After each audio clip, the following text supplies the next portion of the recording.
আসসালামু আলাইকুম। আশা করছি আপনারা সকলে অনেক, অনেক ভালো আছেন। হুমায়ূন আহমেদ আমাদের বাংলাদেশের অনেক জনপ্রিয় একজন রাইটার এবং হুমায়ূন আহমেদের লেখা নাটক বলেন বা তার লেখা উপন্যাস, তার লেখা যেকোনো বই বা তার পরিচালিত যে নাটকগুলো আছে বেশ জনপ্রিয়। আমি হুমায়ূন আহমেদের নাটকের অনেক বড় ভক্ত বলতে পারেন। তার যে নাটকগুলো হতো ওই নাটকগুলো আমি এখনো দেখি।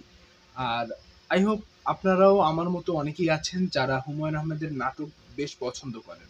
আর আপনারা যদি হুমায়ূন আহমেদের বই বেশি পছন্দ করে থাকেন, কোন নাটক এখনো না দেখেন, আমার অনুরোধ থাকবে আপনি হুমায়ূন আহমেদের যেকোনো নাটক দেখুন। আপনার কাছে ভালো লাগবে। যাই হোক আজকের এই ভিডিওটা যেহেতু বই নিয়ে হচ্ছে সেহেতু আমি হুমায়ূন আহমেদের কি বই পড়েছি সেই বইগুলো নিয়ে কথা বলবো বা সেই বইগুলো আপনাদেরকে দেখাবো।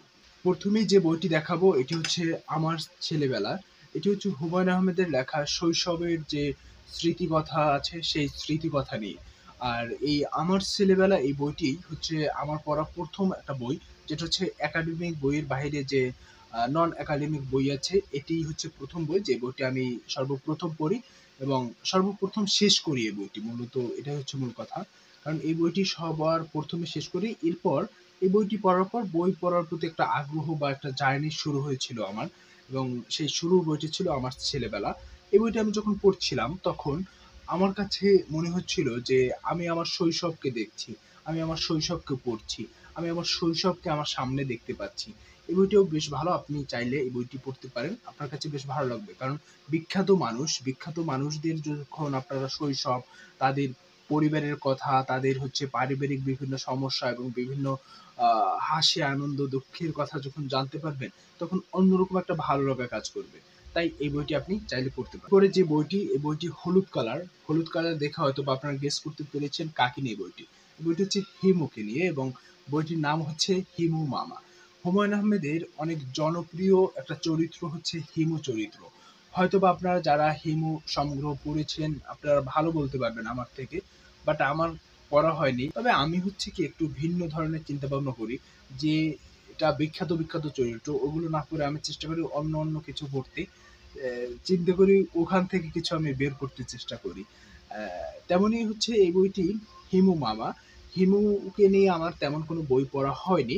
আপনি চাইলে আমাকে হিমু সংগ্রহ বা যেকোনো একটা বই সাজেস্ট করতে পারেন যেটা হচ্ছে হিমুকে নিয়ে বা আপনার ভালো লেগেছে কোনটা? হিমু চরিত্রের কোন গল্পটি আপনার কাছে বেশ ভালো লেগেছে সেটা আমাকে জানাতে পারেন। যাই হোক হিমু মামা এখানে মূলত ভাগিনের দৃষ্টিতে তার মামা এবং বিভিন্ন কর্মকাণ্ড মামার এবং ভাগিনের বিভিন্ন কর্মকাণ্ড উঠে এসেছে হিমু মামা এই বইটায়।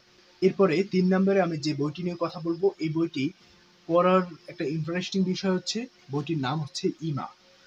ইমা হচ্ছে আমার বোনের নাম। আমার যে বড় বোন, আমরা ৩ ভাই-বোন। বড় বোনের নাম ইমা। আ তার নামে একটা বই হুমায়ূন আহমেদ লিখেছেন। তার নামে বলতে কি আমি একদিন আ গেলাম আরকি দোকানে। গিয়ে দেখলাম ইমা নাম, হুমায়ূন আহমেদ লেখা। তার নামে একটা বই লেখা অর্থাৎ আমার বোনের নামে। আমি এটা না পড়ে পারি। তাই বইটা সংগ্রহ করলাম এবং বইটা পড়লাম। এটা মূলত একটা বৈজ্ঞানিক কল্পকাহিনীমূলক একটা বই।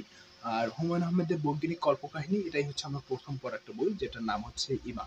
আপনিও চাইলে এটা পড়তে পারেন। আমার বোনের নামে নাম। সর্বশেষে যে বইটি নিয়ে কথা বলব, এই বইটি আমি বেশ আগেই পড়েছিলাম। 'আগুনের পরশমণি' হুমায়ূন আহমেদের। এটা একটা উপন্যাস এবং এটা হচ্ছে মুক্তিযুদ্ধ ভিত্তিক একটি উপন্যাস। আপনি এই 'আগুনের পরশমণি' লিখে একটা চলচ্চিত্র পাবেন, চাইলে সেটাও দেখতে পারেন। তবে আমার সাজেস্ট থাকবে আগে বইটা পড়ুন এবং তারপরে চলচ্চিত্রটা দেখুন। তাহলে আপনার কাছে বেশ ভালো লাগবে। যখন বইটা পড়বেন, পড়ার ভিতরে আপনি একটা দৃশ্যায়ন নিজের কল্পনা করবেন। তারপর যখন চরিত্রগুলোকে আপনি অন্যভাবে দেখবেন, আপনার কাছে ভিন্ন একটা ভালো লাগা কাজ করবে। অর্থাৎ বই পড়ার এক আনন্দ, তারপর চলচ্চিত্র পড়ারও আরেক আনন্দ পেয়ে যাবেন। তাই এই বইটি পড়তে পারেন। আমাদের মুক্তিযুদ্ধ নিয়ে যেহেতু এটি একটা উপন্যাস, সেক্ষেত্রে এটা পড়তে পারেন। বেশ জনপ্রিয় একটি উপন্যাস বলব আমি এই 'আগুনের পরশমণিকে'। মূলত আমি হুমায়ূন আহমেদের ৪ টি বই পড়েছি। এই ৪ টি বই এখানে আরকি দেখালাম আপনাদের মাঝে। আর হুমায়ূন আহমেদের অনেকেই অনেক বই পড়েন। আপনি হুমায়ূন আহমেদের কোন বই চাইলে আমাকে সাজেস্ট করতে পারেন। আমি চেষ্টা করব সেগুলো পড়ার। তবে আমি এই ৪ টি বই তার পড়েছি এবং আপনি যদি আমাকে সাজেস্ট করেন সেক্ষেত্রে দেখা যাবে আরো বেশ কিছু বই আমি চাইলে কিন্তু পড়তে পারি তার। আজকের ভিডিওটা এ পর্যন্তই। এই ৪ টির ভেতরে কোন বইটি আপনার পড়া হয়েছে চাইলে আমাকে জানিয়ে দিতে পারেন কমেন্টে।